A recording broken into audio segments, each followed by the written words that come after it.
14 de outubro de 1918. As trincheiras alemãs no fronte ocidental. Um soldado sofre um ataque de gás venenoso, fica temporariamente cego e é levado a um hospital para tratamento especial.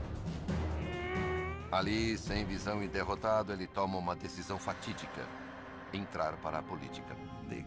O extraordinário é que a guerra transformou essa pessoa, fazendo-a acreditar que havia se destacado com a missão particular de salvar a Alemanha. Sua experiência na Primeira Guerra Mundial pode revelar como alguém que mudava constantemente de emprego se tornou o ditador mais célebre da história. Investigando documentos secretos sobre sua época como soldado e com acesso a importantes cientistas empenhados em compreender seu histórico médico, abrimos os arquivos misteriosos de Adolf Hitler.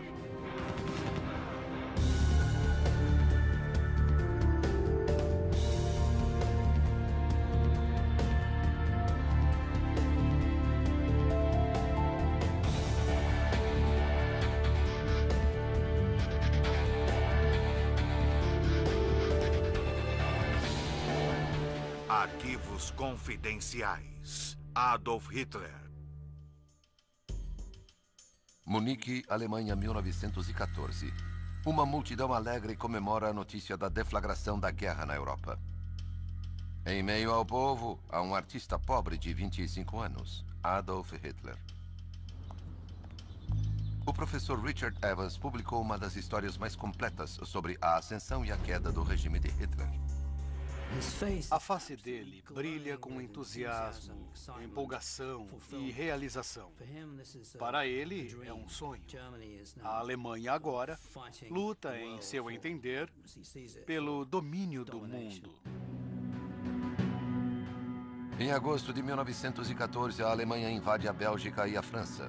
Em defesa de seus vizinhos, a Grã-Bretanha declara guerra à Alemanha. O continente se divide entre os poderes centrais, incluindo a Alemanha, e os aliados, incluindo a Grã-Bretanha. Para muitas pessoas, em ambos os lados, a guerra é uma chance de avaliar a grandeza de seu país. Terry Sherman é um perito nas guerras mundiais do século XX. Havia uma espécie de febre da guerra na Europa. As pessoas, obviamente, não se davam conta de como seria. Hitler se apresenta ao 16º Regimento de Reserva da Bavária, conhecido como Liste Regiment. Após treinar durante várias semanas, ele é enviado diretamente ao fronte ocidental para lutar pela Alemanha, embora ele nem seja alemão. Adolf Hitler nasceu em Braunau, na Áustria, em 20 de abril de 1889, filho de um oficial da alfândega. A mãe de Hitler, Clara, era toda dedicada a ele. E seu pai queria que ele seguisse seus passos na alfândega austro-húngara, o que Hitler recusou-se a fazer e por conta disso deve ter apanhado muito do pai. Seu pai morre em 1903. 4 anos mais tarde, com a idade de 18 anos, Hitler vai para a capital da Áustria, Viena. No final do mesmo ano, sua mãe morre, deixando-o órfão e sem laços familiares fortes. Em Viena, ele mora aqui, em um apartamento não longe do centro da cidade. Ele estava procurando algo que fazer, alguma coisa para ser, uma identidade, mas não estava sendo bem-sucedido. Hitler não consegue se sustentar. No inverno de 1909 e 1910, Hitler era um vagabundo que dormia em bancos de praça, em abrigos públicos, barbudo e maltratado. Sozinho e com poucas perspectivas, ele se muda para Munique em 1913. Não há sinais no jovem Hitler das qualidades de liderança mais tarde demonstradas pelo célebre ditador da Alemanha. Isto até depois da Primeira Guerra Mundial. Durante 4 anos, de 1914 a 1918, Hitler luta contra os aliados durante a guerra como soldado raso nas trincheiras. Acho que a guerra lhe deu um sentido de missão, de propósito, de fazer parte de alguma coisa. O psiquiatra militar professor Simon Wesley tem uma teoria sobre a época de Hitler como soldado. A guerra foi a grande experiência transformativa para ele. Sem a guerra, não teríamos o Hitler pós-guerra que conhecemos. Se nós o tivéssemos entrevistado em 1914, teríamos concluído que o que quer que Hitler fosse, insano ele não era. Em 1918, a Alemanha é derrotada pelas forças aliadas, deixando a amada nação de Hitler em um verdadeiro caos, que a levou ao colapso econômico. Aproveitando e explorando essa humilhação nacional, Hitler e seu partido nazista ascendem ao poder na Alemanha. Há assassinatos, violência, lutas, derramamento de sangue, e ninguém é mais violento do que o próprio Hitler. Hitler acredita que a única forma de a Alemanha ser uma grande nação é construindo um império alemão ainda maior pela Europa. É uma crença que irá deflagrar a Segunda Guerra Mundial. Não creio que alguém se rivalize realmente com ele no fato de ser provavelmente o homem mais diabólico que já se viu. Antes da Primeira Guerra Mundial, Hitler era um pobre coitado, sem ambições políticas, mas depois da guerra é a política que o impulsiona. O que aconteceu nesses 4 anos de guerra para tornar um antissocial solitário em um futuro líder carismático? Em 1914, o fronte ocidental é o principal campo de batalha da guerra. As tropas germânicas no lado oriental, as tropas aliadas no lado ocidental. O fronte se estende por centenas de quilômetros, do Canal da Mancha à fronteira da Suíça. Soldados de ambos os lados escavam. Eles constroem uma série de trincheiras fortificadas, de onde podem lançar ataques ao inimigo. Em outubro de 1914, uma batalha irrompe em Ypres, na Bélgica. Pete Chilens é um perito no fronte ocidental. Ele está recriando os passos de Hitler em uma das trincheiras, onde ele teve sua brutal introdução à guerra de trincheira. Foi um combate difícil, mano a mano. Ataques com baioneta, rifles abrindo fogo a curta distância, metralhadoras. O regimento sofre bastante. Hitler está presente nesse ataque. Após um mês de lutas, mais de 20 mil alemães são mortos, centenas deles no regimento de Hitler. Os dois exércitos oponentes se entrincheiram em uma posição de impasse. Mas Hitler não estava sempre na linha de frente. Sua função é de mensageiro. Chilens examina um bunker para onde Hitler teria carregado mensagens. Havia milhares de bunkers alemães de todos os tipos na linha de fogo. Mas havia também trabalho defensivo, linha após linha, até 10 quilômetros de profundidade. O papel de Hitler como mensageiro era ir e voltar do quartel-general e postos de comando menores, perto da linha de frente. Uma tarefa bem perigosa. Hitler é um soldado dedicado e recebe uma medalha, a Cruz de Ferro. Ele certamente não era negligente nem covarde. E fica bem claro que essa foi quase a época mais feliz de sua vida. O fronte ocidental se torna o lar de Hitler. Ele estava meio sem rumo no início da guerra, mas agora ele tinha encontrado sua verdadeira vocação, lutar pela Alemanha. Mas isso não significa que ele era como todos ali. Os outros soldados o consideravam um esquisitão, porque ele se sentava no canto da trincheira, desenhando, enquanto eles contavam piadas. É uma distância muito grande de sua vida antes da guerra, quando Hitler estava em Viena acalentando aspirações de se tornar um artista. No fim de sua adolescência, ele já está decidido a se tornar um artista. Ele não pensa em se tornar ativo na política e vai para Viena para tentar ser admitido na Academia de Viena. Porém, ele não passa no exame. Tenta uma segunda vez e pela segunda vez não passa. Ele fica arrasado com isso. É uma humilhação. Ele pensou que passaria com louvor, e não foi assim. Este é o registro de uma das rejeições de Hitler da Academia de Viena. O fracasso alimenta sua própria sensação de ser um estranho. Durante a guerra, a alienação de Hitler pode ter sido reforçada, depois que ele sobrevive a vários ataques mortais. Certa vez, a posição da qual ele acabou de sair é explodida. E todos os outros morrem ou saem feridos. Sabemos que soldados são supersticiosos e que os que sobrevivem a esse tipo de experiência sempre pensam que se tornaram especiais. Mas em 1916, sua sorte acaba. Hitler luta no Somme. Os bombardeios começam no dia 24 de junho. O ataque britânico aos alemães é ferrenho. Imaginem as balas incessantes, o ruído que elas fazem, as explosões. Uma semana inteira, sem parar. Hitler estava entregando uma mensagem quando foi vítima de um ataque. Hitler foi ferido já no final da batalha por uma bomba da artilharia britânica. Creio que os estilhaços o atingiram. Ele é levado para um hospital longe da linha de frente.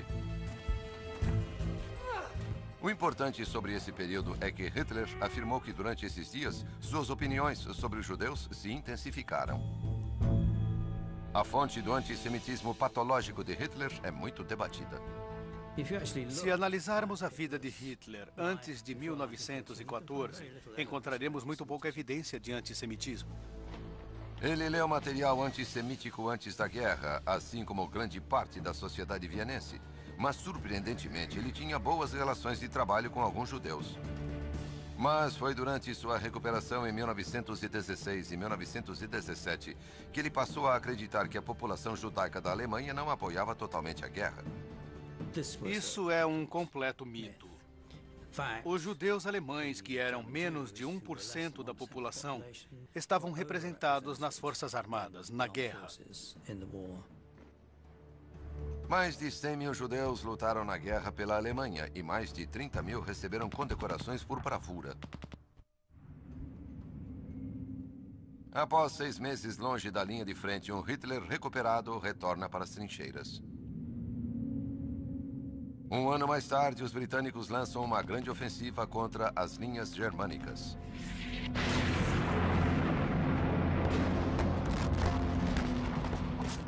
14 de outubro de 1918. Hitler enfrenta outro momento decisivo em sua vida. Um ataque a gás.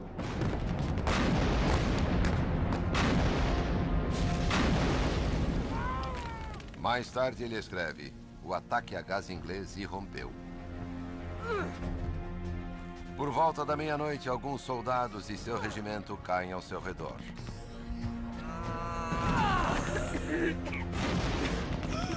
Hitler escreve: poucas horas depois, meus olhos pareciam carvões incandescentes e tudo era escuridão à minha volta.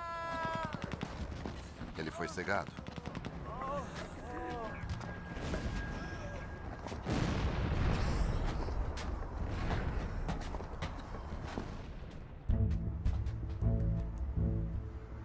Peter Chillens investiga o relato de Hitler sobre o ataque a gás.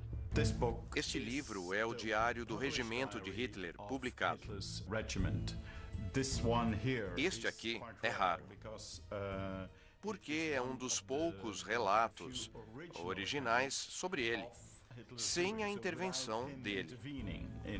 É muito importante.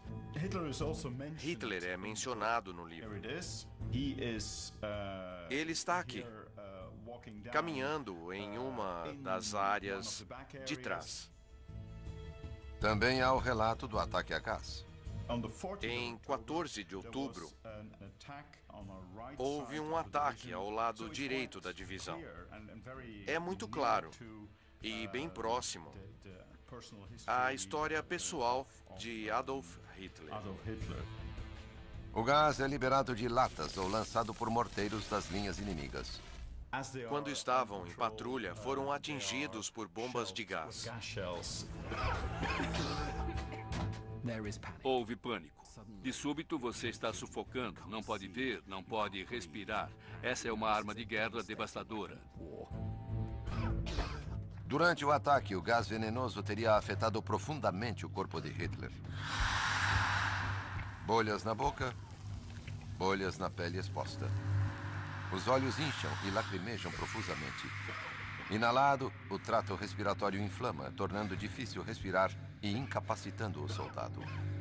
Os pulmões formam bolhas e sangram. Em muitos, os efeitos podem ser fatais. Incapazes de enxergar, na manhã seguinte a patrulha de Hitler deixa a linha de frente.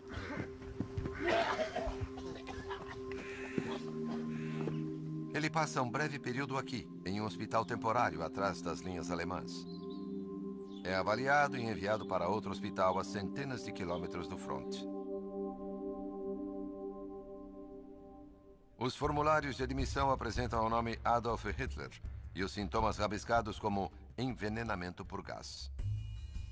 Mas a primeira pista para a suspeita da doença real de Hitler pode ser encontrada no hospital para o qual ele foi levado. Pasewalk. É possível que ele tenha sido mandado para lá porque havia uma unidade psiquiátrica, e isso é bem curioso. Pasewalk tinha seu quinhão de feridos, mas havia também homens sofrendo de distúrbios mentais. O Dr. David Lewis é psicólogo cognitivo. Ele estudou a história médica de Hitler durante a guerra. À medida que a guerra progredia, mais e mais soldados eram admitidos nos hospitais, essencialmente com problemas psicológicos. O distúrbio mais comum é conhecido como shell shock. Suas mentes cederam à pressão da guerra. Eles não foram baleados, não sofreram um ataque de granadas nem de bombas. Hoje chamaríamos talvez de fadiga de combate ou distúrbio de estresse agudo. Ao contrário de outros pacientes, Hitler não é considerado como vítima de shell shock. Mas há outro diagnóstico possível relacionado ao gás. Uma forma de histeria por gás é o termo usado para descrever pessoas cujos sintomas são puramente de ansiedade. Como alguém com aspirações de se tornar um artista, Hitler deve ter temido perder a visão mais do que a maioria. Seu histórico médico há muito se perdeu, mas há detalhes intrigantes que constam dos arquivos. Em 1943, uma agência americana de inteligência conduziu uma entrevista com um médico que dava consultas no hospital Pasewalk. O relatório registra que Hitler foi diagnosticado com cegueira provocada pela histeria. Os médicos acreditam que a cegueira histérica é um distúrbio psicológico provocado por um evento traumático. Neste caso, um ataque com gás. Até certo ponto eles podem enxergar, mas não acreditam que podem. A cegueira histérica ainda ocorre. Não é muito comum, mas ainda é reconhecida. Mesmo hoje, com as modernas técnicas científicas para estudo do cérebro, este problema continua muito misterioso. Para os médicos, psiquiatras e psicólogos em todos os frontes durante a guerra, foi um mistério intrigante, absoluto. Hitler foi um dos milhares de casos de histeria registrados durante a guerra. Sabemos pelo estudo de imagens do cérebro que há certas áreas que parecem estar envolvidas. Em um cérebro normal, o input dos olhos é mandado para o tálamo, uma região do cérebro que se acredita influenciar o comportamento, bem como a visão. A informação, então, é transmitida para o córtex estriado no lobo occipital, a área visual primária no cérebro. Mas com a cegueira histérica, uma proposta possível é a de que o córtex visual pode não estar funcionando normalmente e o tálamo poderia estar sobrecarregado. O resultado final é que, embora possa não haver danos físicos ao cérebro, o sistema de processamento da visão não esteja funcionando totalmente. Alguns pontos do cérebro estão tentando suprir a função da visão. Isto pode acontecer devido às reações emocionais do cérebro projetadas para proteger o indivíduo. De acordo com o relatório da inteligência americana, o médico que diagnosticou Hitler foi o Dr. Edmund Forster. Forster era um psiquiatra militar de 40 anos e uma de suas técnicas conhecidas é psicológica. Ele diz que eles devem ser tratados como crianças choronas. Precisam ser provocadas, ouvir reprimendas e gritos. Precisam ser punidas. Após semanas no hospital, Hitler pode ter recuperado parte da visão. Mas em novembro de 1918, ele recebe a notícia de que a Alemanha se rendeu aos aliados. A guerra acabara e Hitler fica arrasado. De acordo com o próprio relatório de Hitler em seu Mein Kampf, Minha Luta, toda a labuta, todo o sofrimento e os esforços foram demais para ele. Ele tem então um colapso. O choque da derrota fez com que Hitler voltasse à total cegueira. Lewis acredita que Forster tenha notado o seu patriotismo apaixonado. Ele deve ter se dado conta de que podia usar isso para persuadir Hitler de que ele poderia enxergar, levando-o a acreditar que seu destino era especial. Hitler mais tarde escreve que a voz de sua consciência bradou para ele.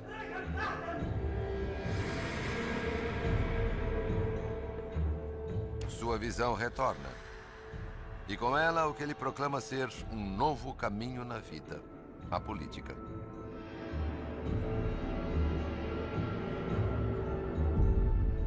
Durante a guerra, Hitler não demonstrou qualidades de liderança e jamais passou de soldado de primeira classe.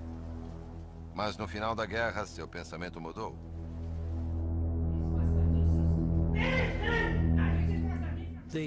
No período que passou no hospital, Hitler começou a se dar conta de que poderia fazer alguma coisa. Foi quando ele se tornou politicamente ativo. Creio que no fundo da sua mente havia a crença de que, de alguma forma, o destino o destacara.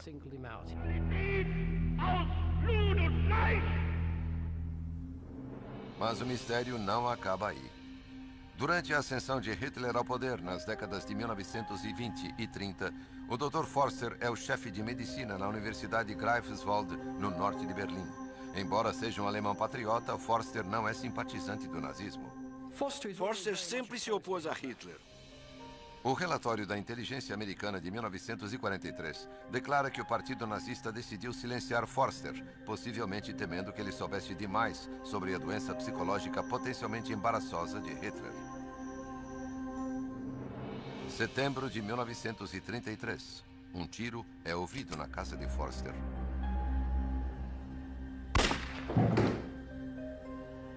O médico é encontrado morto no banheiro de sua casa com um revólver a seu lado. A causa da morte é tida como suicídio. Não houve inquérito, nem um exame post-mortem. Lewis acredita em uma teoria alternativa.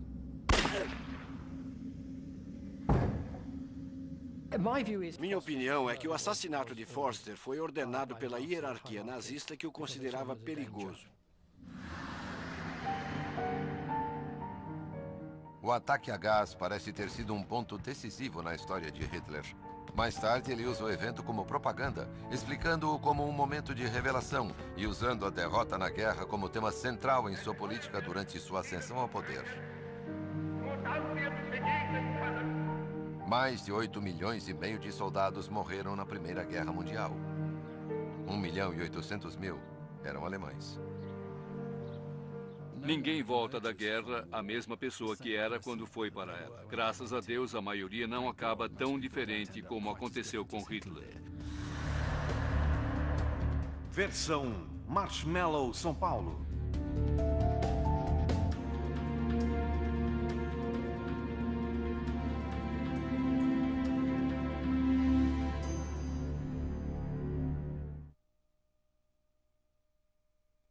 Constantemente de emprego, se tornou o ditador mais célebre da história. Investigando documentos secretos sobre sua época como soldado e com acesso a importantes cientistas empenhados em compreender seu histórico médico, abrimos os arquivos misteriosos de Adolf Hitler.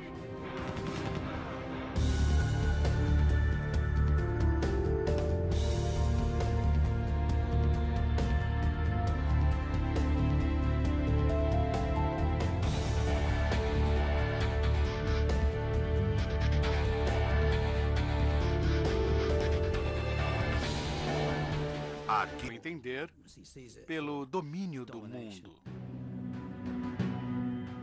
Em agosto de 1914, a Alemanha invade a Bélgica e a França. Em defesa de seus vizinhos, a Grã-Bretanha declara guerra à Alemanha. O continente se divide entre os poderes centrais, incluindo a Alemanha, e os aliados, incluindo a Grã-Bretanha.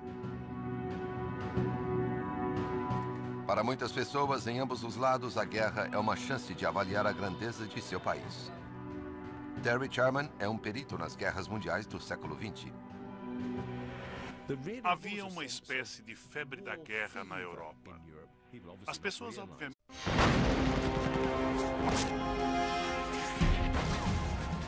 14 de outubro de 1918. As trincheiras alemãs no fronte ocidental. Um soldado sofre um ataque de gás venenoso, fica temporariamente cego e é levado a um hospital para tratamento especial.